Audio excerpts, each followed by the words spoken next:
Recently, I found a fascinating website.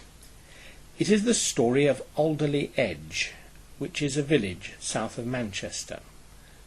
The site contains a lot of maps, pictures and documents about the history of the village, and sound files in which people who live in the village tell about things which happened there long ago.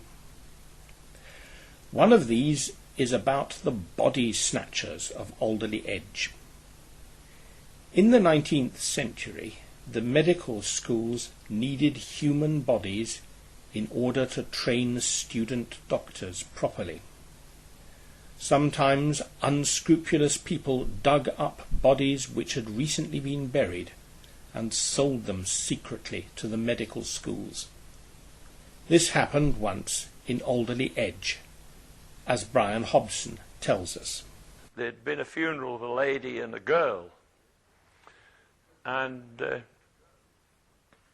they must have visited the churchyard. They'd got these two bodies on a handcart and were taking them to Manchester, and they'd had great difficulty because the grave kept collapsing on them, and it had taken them longer than what they thought to get down the road.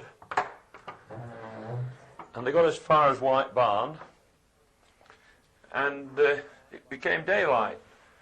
So in a field at the side of Whitebarn there, they dug a hole, put them in, and the idea coming back next day to carry on.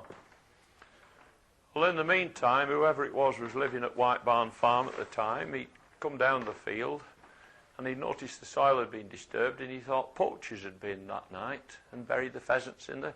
So he started unearthing it, and he found a bag, put his hand in and come out with a handful of hair.